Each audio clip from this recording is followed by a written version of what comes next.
Oh, I love me an old clip. There's nothing better than the internet video audio age where we can log everything. Everything lives forever. It's a beautiful, beautiful thing. You know the whole meme of that didn't age well? It's one of my all-time favorites. I've been using it to market these videos for going on 4 years at this point. And the reason we can keep doing it is not only because everything's logged in the internet age, but also because Democrats are always so full of shit that we can simply refer to the previous clip, we can do a little flashback moment, and always clearly put things into perspective or debunk the nonsense. And that's exactly what we're gonna do once again with an old Joe Biden video, well actually, not that old, from around 3 years ago. I think this was during the summer of riots back in 2020, where Joe Biden warned the world of the danger of Donald Trump, especially when it came to foreign policy and dealing with Iran. Man, has this clip aged poorly. Let me show you guys exactly what I mean by that. We got some stuff to get into, so let's roll the tape. All right, folks. Trump is irresponsible. He cannot be trusted. He's going to get us into World War III. The world has changed because what Trump has done.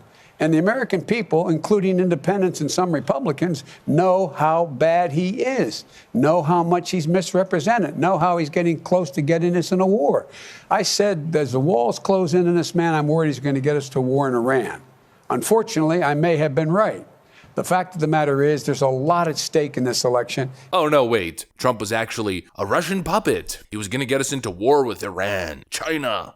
Constantly talking out of their behinds, peddling this garbage. And fast forward today, you can really, truly see just how garbage these claims really were. Just how willing these Democrats, especially, were willing to lie, were willing to fearmonger and peddle this overt misinformation as long as they could continue to gaslight Trump supporters and slander Donald Trump in their dishonest attempts to gain political momentum in an election season. Trump's gonna start war with Iran. Really? I find that real frickin' interesting. You know, that's real rich. Firstly, there's this. Remember Hillary? She said, he'll cause a war. He'll cause a war. Look at him, the way he talks, he'll cause a war. I say, no, the way I talk, I'll stop wars.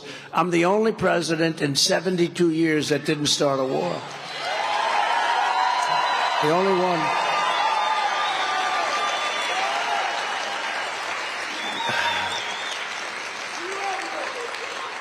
No, we didn't, but we finished wars. We finished ISIS and a lot of others. We got out of Syria. We got out of Iraq. Now, I don't know if that statement is perfectly accurate. I don't think Jimmy Carter started a war, if I'm not mistaken, but it's pretty accurate. I mean, it's pretty close. I'm sure the fact checkers are furiously typing at their keyboards, rating this statement a fact check false, but you pretty much get the point. And once again, I think time pretty much speaks for itself, especially when we look at a relatively recent controversy or attempted controversy. Supposedly, Trump was trying to get us in war with Iran. There was a claim not too long ago that Donald Trump was planning to attack Iran. Remember these headlines from garbage outlets like The New Yorker? You're gonna have an effing war. Mark Milley's fight to stop Trump from striking Iran. The last time the General Mark Milley, the chairman of the Joint Chiefs of Staff, spoke with President Donald Trump was on January 3rd, 2021. The subject of the Sunday afternoon meeting at the White House was Iran's nuclear program. For the past several months, Milley had been engaged in an alarmed effort to ensure that Trump did not embark on a military conflict with Iran as part of his quixotic campaign to overturn the results of the 2020 election and remain in power. Supposedly, anti-Trump Mark Milley was saving the world from unhinged Donald Trump who planned to strike Iran. And then we learned, of course, that reporting was complete nonsense, as classified documents discussed by Donald Trump on a leaked audio reveal that Mark Milley was actually the one who had a plan to attack Iran. Remember this?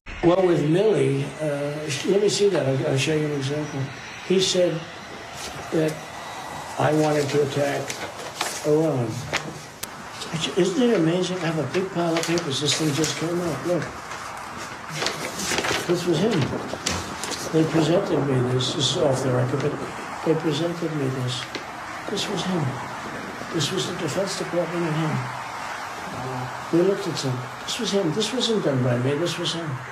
All sorts of stuff. Pages long. Look. Wait a minute. Let's see. These are the papers. This was done by the military, given to me. I think we can probably, right?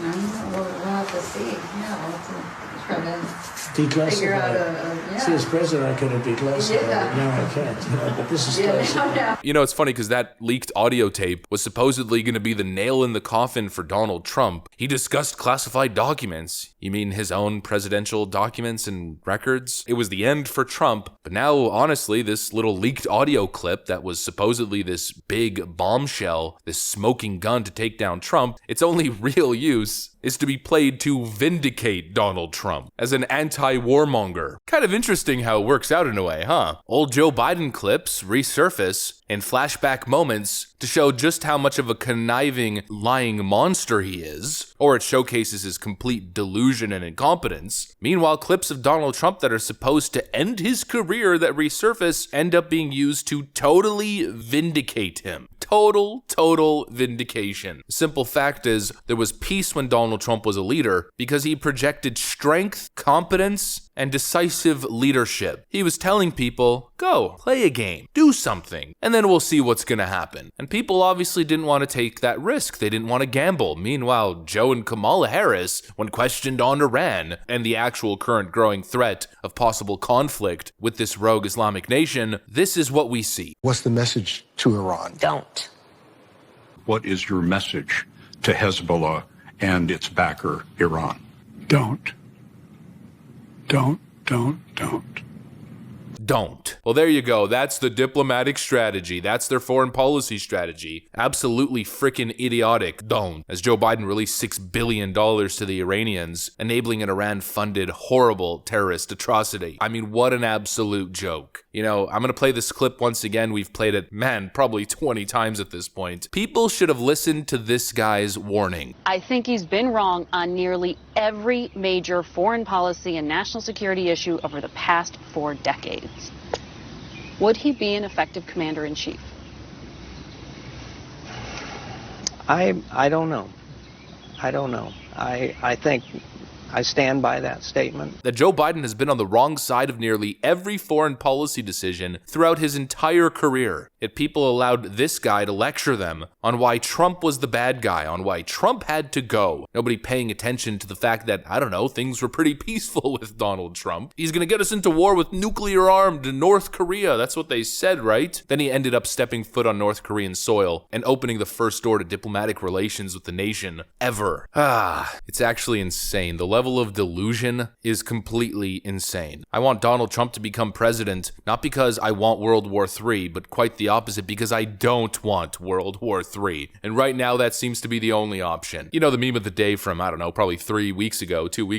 This one right over here. This is the perfect visual for my current mood, the current sentiment. This is how I feel. And I'm sure a lot of people feel the exact same way. And so when I see these old flashback clips of Joe Biden saying what he said in that Vice interview, it's just so incredibly frustrating. Oh, and speaking of that Vice interview, that's also the same interview where Joe Biden said this. You only arrest for the purpose of dealing with a felony that's committed, and I don't count drunk driving as a felony. We all remember that, right? What an absolute loser. Anyways, that's what I got for you guys on this one. Hopefully you enjoyed it. If you did, make sure to leave a like and possibly subscribe. Thanks for watching, and I'll see you on the next one.